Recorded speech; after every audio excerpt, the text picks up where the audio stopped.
One. Hello and welcome to Armonia podcast. It's Keith again after a few weeks of absences, and as usual I'm here with Alethea, and this week we're going to talk about something pretty generic to Jedi conversations. It's talked about a lot, the light and the dark. Why have I been thinking about this recently? Why is this a topic today? Largely a couple of things. I was on Temple of the Jedi Order, having a quick snoop about, and I saw a topic about the light and the dark side are both quite admirable. I think that was the title. I could be wrong. Check it out yourselves. And it just got me to thinking about the Jedi Code and Sith Code and how, in a lot of ways, they are mutually exclusive. So, for example, when I look at the Sith Code, I see something which is very much might equals right. There is no peace is a lie, there is only passion. Things can only be earned through conflict, might equals right, so on and so forth. The Jedi Code doesn't really say anything in its classical form. There is no emotion, there is peace. It's not really a very good justifiable phrase, is it? But at the same time, very obviously diametrically opposed. And are both really admirable. So, yes, for anyone that is curious as to the actual name, I have it pulled up here. It is the ideas behind the quote-unquote light and the quote-unquote dark sides are both admirable, comma, yes, question mark. Oh, yes. Good, yes. Good question mark there, actually. So we have the topic. We know what we're actually talking about. Excellent. So I know what I mean by when I talk about light or dark in terms of the context of my metaphorical use of the Force as a phrase. I've written about it on the blog a number of times. As you see the positive actions of the past and what we can do in the present as positive, creative, growth-based actions as what you would classically consider light, and those things which cause harm and so forth as introvertibly dark. Now, I don't use the word dark to necessarily moralise that. It's not a moralisation. Because the thing is, we all do harm throughout our lives to some extent. We all take from the planet. It's just the law of conservation. I can't function without eating. I need the energy. And from what I eat causes some damage to the planet. It requires the destruction of plants. It requires... I'm functioning vegetarian these days, but in the past, when I wasn't, I lived off the death of animals. Not that animals don't do the same thing, at least not... Exactly. Yeah, there's herbivores and carnivores.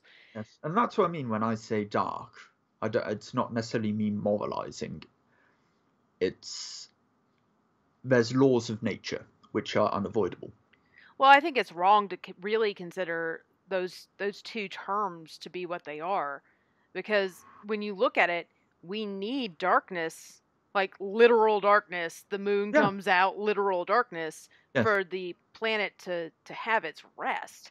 And exactly. Even at that, I mean, you have nocturnal animals that need the light so they can go to sleep. It's kind of wrong to demonize both of them as they are. Yes. Which is why I prefer the terms good and evil. Yes. I mean, that's the thing. Again, we get sort of trapped in that dichotomy, don't we? From the Star Wars fiction. They talk in terms of light and dark, and when you actually look at reality, you have to say, hang on a minute. Well, I mean, they're not the only... Obviously, it came from somewhere. It wasn't from them originally. No, I mean, if you look at... and I could be butchering the name. I don't know the original Persian pronunciation. Zoroastrianism. Of course, you have the god of light and you have the god of darkness. So, it's a very ancient idea that light is good and dark is bad. And that probably pretty much came from the fact that man lives in the light and we sleep at night. Exactly. And things can come and get you in the night. Exactly. So, as I said, in my use of the terms, it's not necessarily moralization of it. It's about whether it is a growth-orientated or attempted positive action, or whether it is something that takes away. Not necessarily destructive, but something that takes away, because those then have effects later. What you're doing there now affects the future, and what has happened in the past affects you now.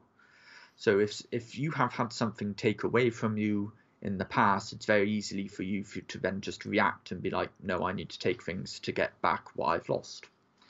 And as I said, we all inadvertently do a degree of harm in the world. We cause some pain. As I said, by eating vegetables, you cause the loss of vegetation, and you're participating in trade wars somewhere inadvertently. So we all do some harm simply by existing.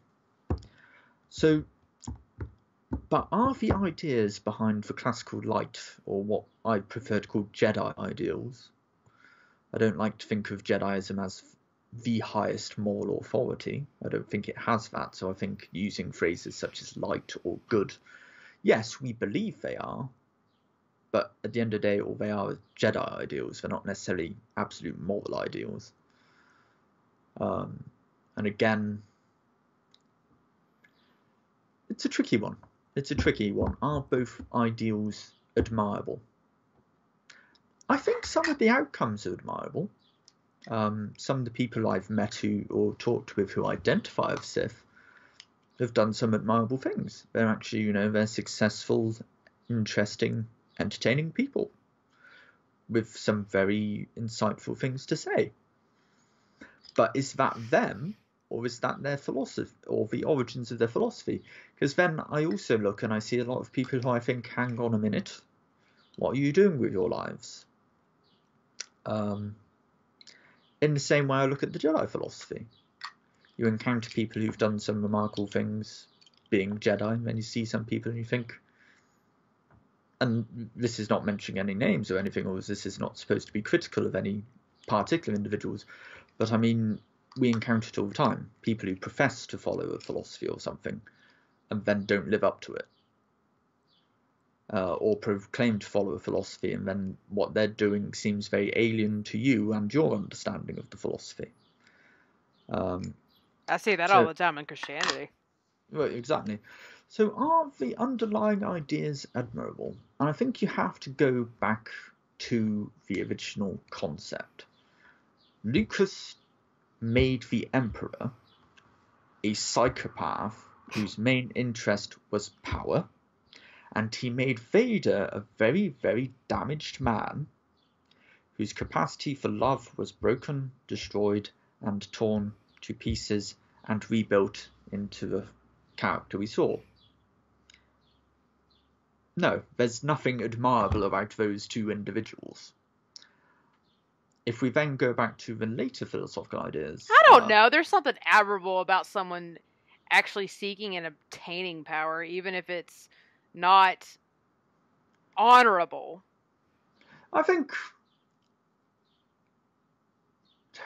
that's a story told later, though, isn't it? I mean, that's one of Lucas's hindsights. Hey, you brought it up. I did. I mean, to be fair, there's a fair argument there. I mean, it's, in any democracy, we're sort of still, even in democracies, we're still hardwired to somewhat respect the sort of climbing to power. It's something we do sort of, it's, you have to earn leadership, you have to demonstrate it. So we still so in that sense there's something admirable about that. But as I said, how he went about it is questionable.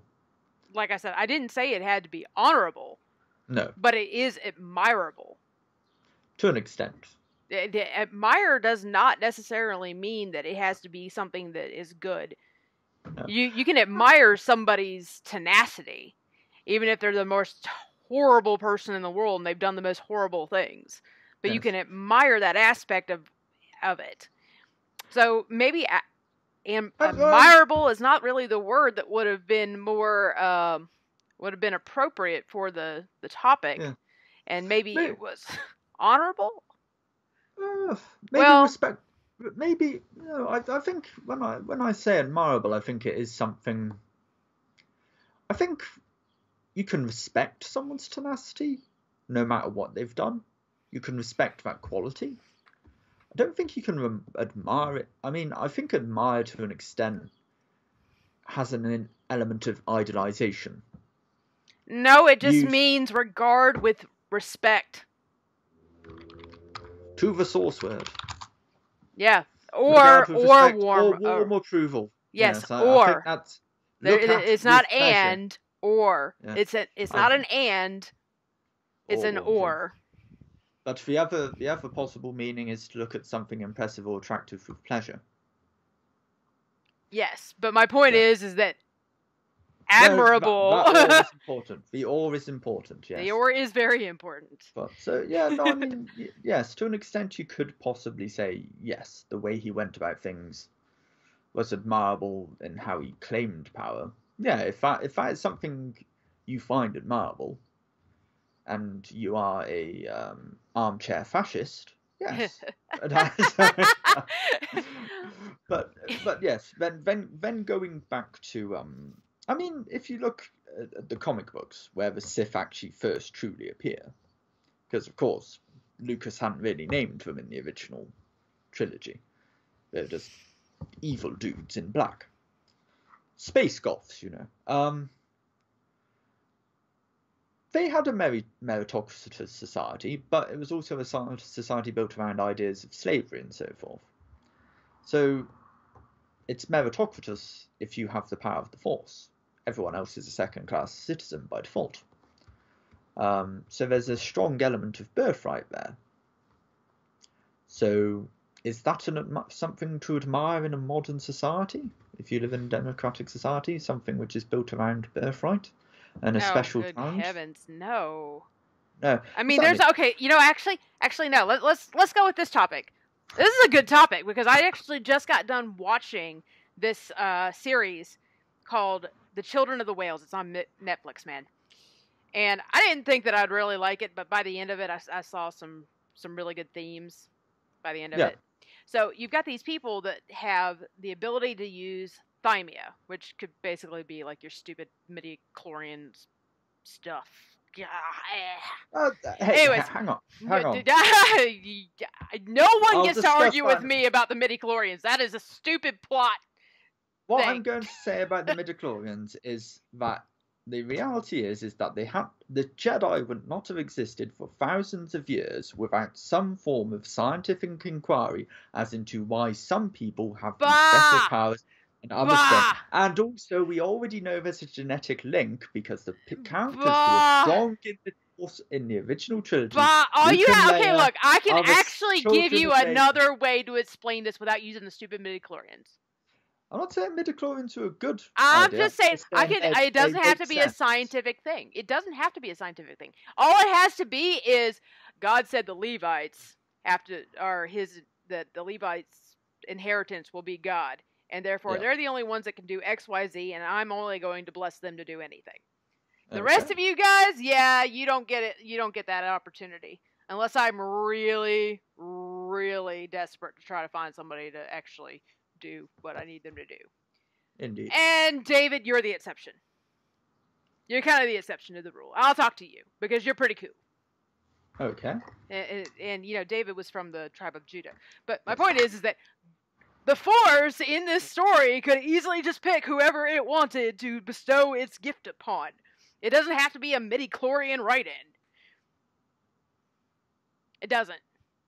No, it doesn't have to be scientific in nature. I'm not saying it's not contradictory. I mean, of course it is contradictory because seemingly the Force does have a will because that's the explanation for why Anakin exists. Unless you go into the original expanded universe, which suggests actually it was Plagueis and Sidious messing about which led to Anakin's existence. Wait, what? What? Yeah. That's not in the current EU, though. I mean, it's very weird. As I said, there's a lot of contradictory stuff about it, but as I said, the thing is that we can complain about the midi-chlorians. Okay, so anyways. Back to this series, Children of the Whales. Children of the Whales. So anyways, it's a Netflix original, guys, if you want to go watch it. It's like 12 episodes long, and you might get frustrated with it, but there's some deep philosophical stuff in there. Well, I mean, kind of. I still didn't like it by the end of it, but there were some good philosophical things in there to really hit home. So anyways, you have these people that have the ability to use thymia, which is like the Force, so to speak. or they have specific magical things bestowed upon them to be able to do stuff. And then you have these people who don't have thymia. They're referred to as the marked and the unmarked. The unmarked are the ones that don't have the thymia, at least if I remember correctly. But from here, that's what we're going to call them. So somewhere towards the middle/end of this whole thing, the people with thymia get really upset because now it's been shown that they are they're basically they start seeing themselves as the pawns of the unmarked, because they have to fight to protect the unmarked. They have to they die when the unmarked don't die. Kind of like, if you had service members and only the service members didn't get a choice to be part of the service, and you just drafted them all in, but they're going to be a little bit resentful of the people that didn't have to go. Yeah. So they start complaining that they're the only ones that died, aside from this like one unmarked guy who was super, super old anyway, and considered an elder and tried to kill off everyone in the first place. As you do. Well, I mean, he wasn't trying to be mean about it. If you watch the series, you'll see what he was trying to do and how he was just misguided individual, but he was trying to do the right thing type situation. It was weird. But basically, life sucks. It's better if we all die. Effectively, that's kind of what happened. Yeah, pretty much. So they Don't trust old people. So that old guy dies, and they're just kind of like, he died. But I'm not really sure. They're just kind of like, I'm not really sure. I really care. Like the Thymia people are like, I'm not really sure. I care that he was the only one that died. But I still don't like the fact that no one else got in on the fighting, and it was only the people with thymia that got in on the fighting against people with guns and thymia. Because primitive people versus people that are not so primitive, but somehow they won out because good versus evil. Good's gonna win in stories. Well, anyway, so you sit there and you look at it, and what they were seeing was, we are subservient to these people that we shouldn't be subservient to. Even though we're physical gods, basically. Yeah, they're like, we are physical gods to these people, effectively, and we should be the ones running everything and deciding what happens. Like, they were not going to, they weren't going to kill them off, but they basically were like, they should not get to make the decisions on this boat, on this island, on this whale. Kind of complicated. You'll understand if you watch it what I'm talking about. That is a big whale. It's an interesting series. Okay, I don't know how to explain it to you. It's not really a whale. It's just. I mean, if I ddidn't just find it on Google, I think you'd be. Oh, okay, yeah, exactly. So you see, so now you get an idea of what I'm talking about. Yeah, it's a whale. It's just strange that I don't want to give specifics on what these things are, because then, they'll be like, oh, you're spoiling things. No, I'm just giving you some overarching philosophical ideas. So the question was, should these people be subservient to the unmarked? Or should the unmarked be subservient to the marked? Yeah. And in reality, when you look at what it was before the fighting started happening, they were equals to each other, and they loved one another. It wasn't that they were all subservient to the elders, who I think were actually unmarked also. Yes, they were unmarked. But it was the elders. They had been alive for so long that they knew enough about the story and the history of the whale that this kind of all worked. And so you see it, and you see how these two cultures started becoming an us versus them. And when you think about that, no, we shouldn't be subservient to one or the other. Yep. And you kind of see that in, like, let's go back to Christianity. So I mentioned that the Levites were the ones chosen by God and God said, I will be their inheritance because Aaron screwed things up. Aaron and Mary, no joke. And like, it went also back further than that, but basically Aaron was kind of a reflection of what Levi was. And so your firstborn should be consecrated to me. And that's what the Bible says. So, and just as Levi was consecrated, Levi's whole tribe, which was the firstborn, was all consecrated to God. So your firstborn should be consecrated. So the question now is, in Israel, when you look at this, was it truly that the Levites were subservient to the rest of the tribes, or did they just have a role to be an intermediary, and the real person that everyone was subservient to was or is God? But they're all equals. It's just there's a story where one of the kings, I don't remember which king it was. I want to say it was Ahab.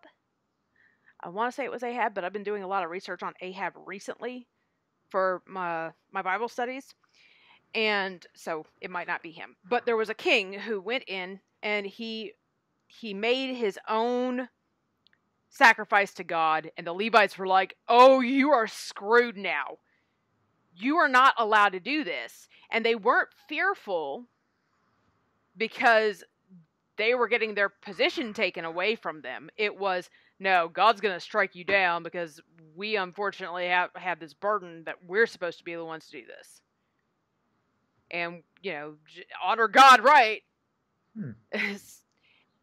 No one should be subservient based on this concept of who's right or wrong. In the movies, so to tie this all back to Star Wars. Yes. In the movies, you see that the Jedi aren't truly subservient even to the Republic. No, they are equals to the Republic, but they serve the Republic because there's actually a quote in Shatterpoint. Yes, Mace Windu. Yes, and now about how the Jedi don't really protect peace; they protect civilization, and the Republic is the best chance for galactic peace. To paraphrase, that's not the exact. Yeah, that's to paraphrase the concept right. of why the Jedi were partnered with the Republic. Yeah. Yeah, exactly. I mean, that said, that goes back to an interesting thing because there's the huge difference. As said, the Jedi were born different from everyone else. They were born with this power, which realistically, why should they serve other people? They're more powerful than other people. The only thing stopping a dark Jedi is another Jedi who's not a dark Jedi. Whatever that means. Well, I don't really understand the whole dark Jedi thing, to be honest. Dark Jedi was before the word Sith existed. Well, the thing is, and this is the whole convoluted issue, dark Jedi as a word came about in the fiction as a descriptor for someone who wore the trappings of Jedi, so they wielded a lightsaber. Went around in robes, but they were on the dark side. So they weren't Sith, in that the Sith have their own specific traditions and code and so forth. Dark Jedi are just people who've fallen to the dark side but have the trappings of a Jedi. So they wield a lightsaber. So they've either been a Jedi and fallen to the dark side, or they've been taught by another dark side by a fallen Jedi, and so on and so forth. Yeah, okay, here's the exact quote. Jedi do not fight for peace. That's only a slogan, and is as misleading as slogans always are. Jedi fight for civilization, because only civilization creates peace. We fight for justice because justice is the fundamental bedrock of civilization. An unjust civilization is built upon sand. It does not long survive a storm. So why were you fighting for the Republic, Windu? Because the Republic, before it was taken over by Palpatine, was still salvageable. To an extent. To an extent. I mean, with Valorum it was falling apart, but as you said, it was still salvageable, and the fact that Palpatine got into the position he did is what sunk the ship. Right, but he was, and even at that, he personally tried to take out Palpatine, but Anakin stopped him. Yep. So you look at it, and he was fighting for the Republic because the Republic was the only thing that was at the time standing in the way of complete and utter chaos. Yep. Anarchy. There's a better word. Anarchy. Yes. Yes. So, yes, this does tie us back into the source material. And as I said, if you look back to the comic books where the Sith first appear, as I said, it goes back to what we just talked about. Something on the surface which is a meritocracy, but it's actually fundamentally it's built upon slavery and a class system. And if we then contrast that to the Republic with the Jedi have special power, but as I said,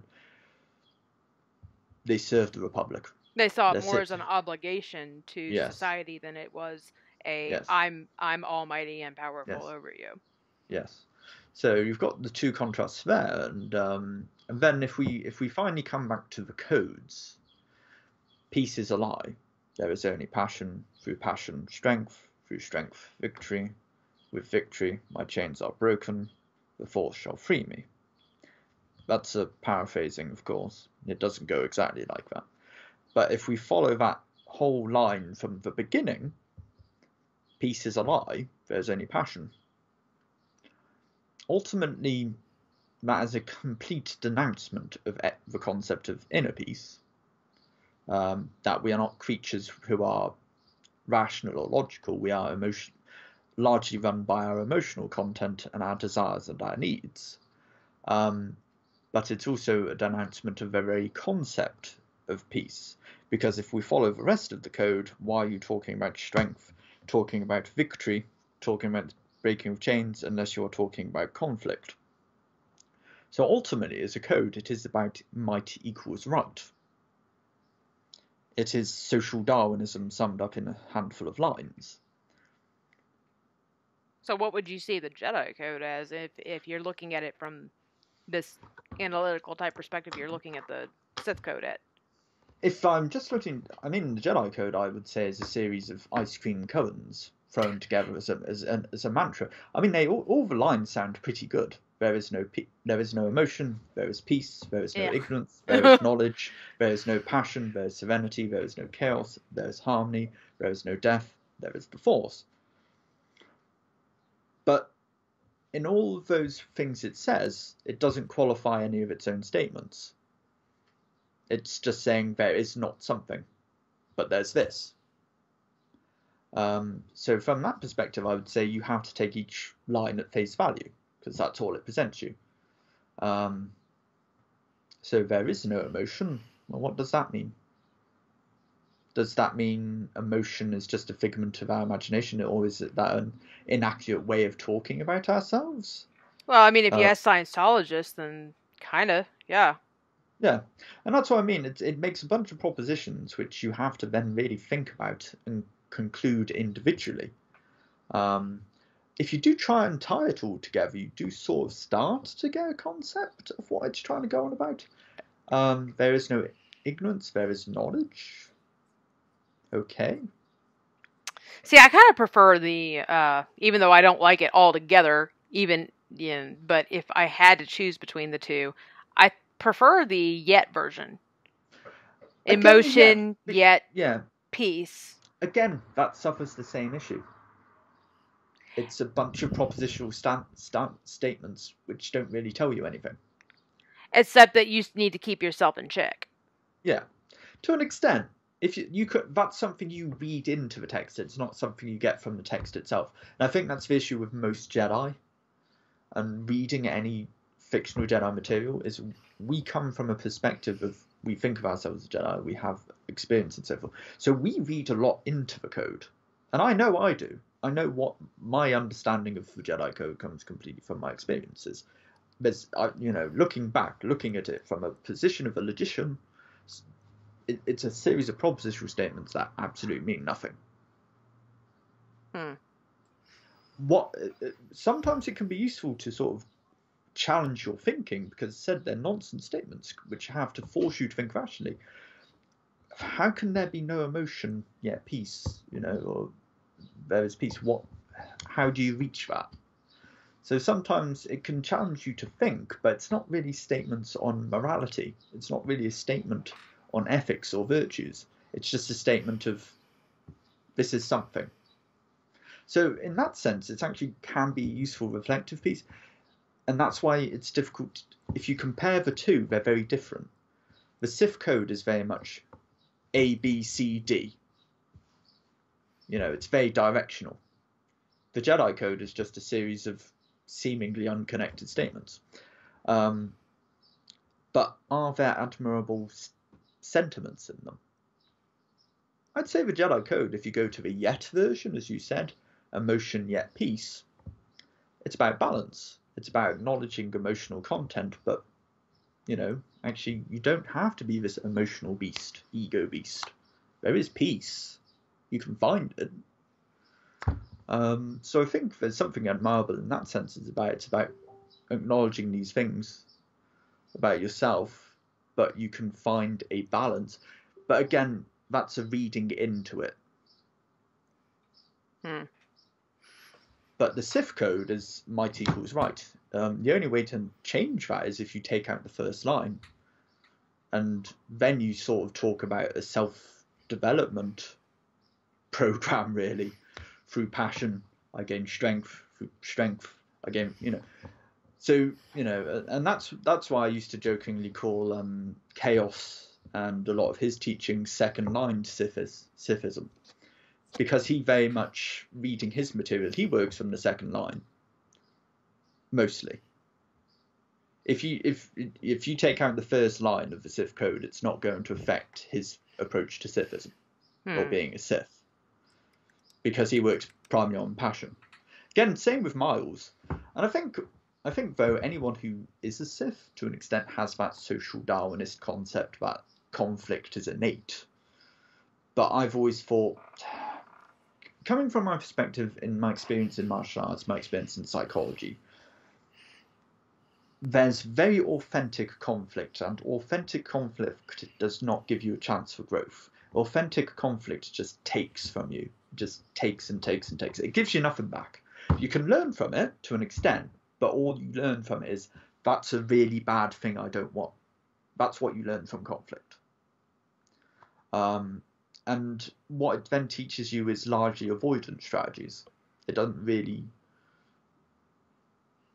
you don't grow through conflict, you survive through conflict. Well, you know, that's well, kind of. I mean, the original Jedi, the more Jedi, and probably even Richard's Jedi.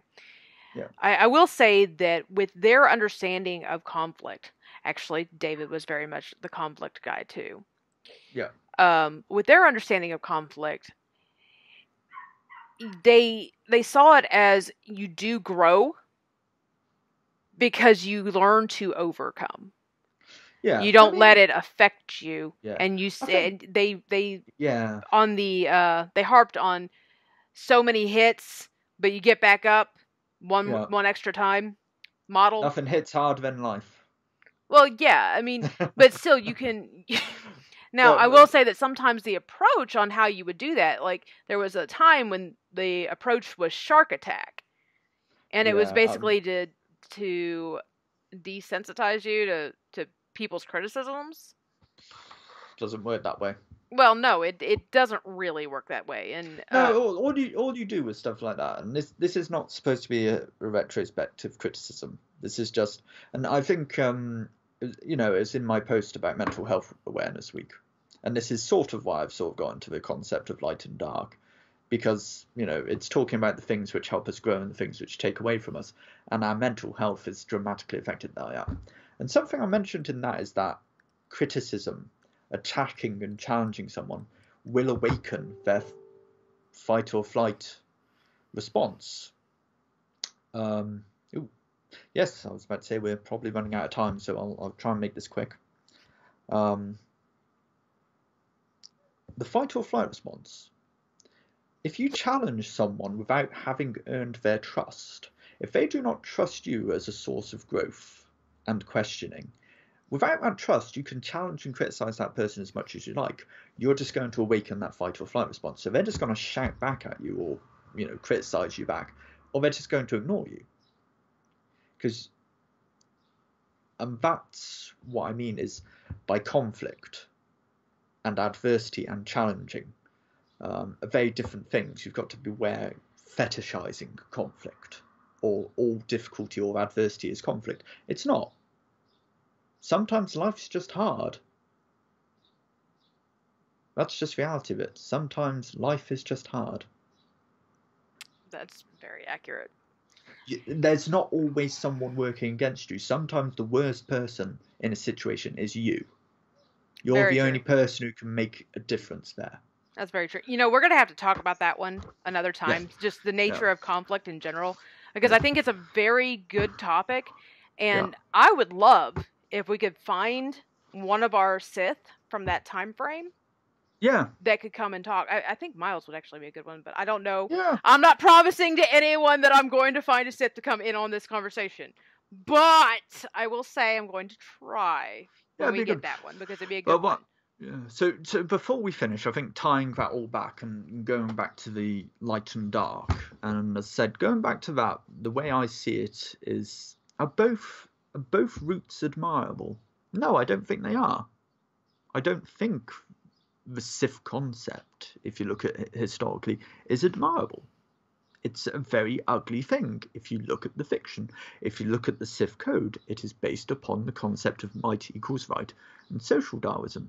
Now, the huge difference there, though, is that there have been people, Miles, for example, Chaos, Luciana, who have crafted themselves through looking at this philosophy and this concept into admirable people. They've achieved things which are admirable. There are admirable people who identify as Sith. In the sense, there are admirable people who identify as Jedi. And that's the thing. It's not necessarily always about the roots. It's about what you do with it. Yeah, it's sometimes... Yeah, if the roots are rotten of a tree will be rotten. And that's why I love our two orders that promotes it, and I do not like the other order that will never get named on this show. But Order of the Sith and the Dark Aspect at Force Academy are fantastic places to learn about the Sith path. Yep. Just, if you don't see those two names, don't go there. Those are the only two that I will recognize, unless, one of those people decides that they're going to start one, and then maybe I'll add them later. But if it's that third one, and you find it, don't go. Come run into us. We'll point you in the right direction. Remember that song by the Seagulls? And I ran. So coming back to that, are the underlying ideas admirable? No, not really, because dark in the Star Wars universe means dark or evil. In the real world, we can all do a little harm. We all do a little harm throughout our lives. Laws of conservation, as I mentioned earlier. We all have to take something from this world to live. And it's about the scope of damage we do rather than whether we do any damage or not. Is this a condemnation of the Sith way, or if you want to explore the dark aspect or the dark? No, it's not. I'm just saying, if you look at the source material, I don't think anyone should find the source material admirable. I don't think you should want to be Palpatine. I don't think you should want to be Darth Vader. I don't think you should look at the Sith Empire and say, actually, that's a really good idea. There should be slavery in two class systems. That's what the world should be like. No, I don't, in the same sense, sometimes I think the source material of the Jedi leaves something to be desired. It's about what we find in ourselves. As I said, you will find admirable people who've taken from that source material and made admirable people and done admirable things. Doesn't mean the source material is to be given credit. That's just me taking a pot shot at George Lucas. No, it's not. So yeah, and I think that on the light and dark, I think that would be my final statement. Sometimes you look at the people, don't look at the source material, don't look at the label. Look beyond that. Look behind it. Sometimes, someone's dark doesn't mean they're evil. Why are they dark? What do they mean by dark? That could just mean that they want to take a hard look at the things that they're not really supposed to show in society, or what they think society would reject.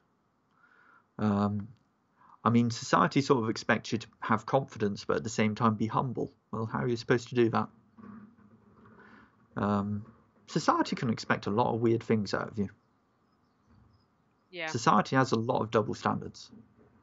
And I think looking at the dark side, and from a realistic perspective, it's looking at those double standards and saying, hang on a minute, that's a double standard. Why am I letting that expectation be placed on me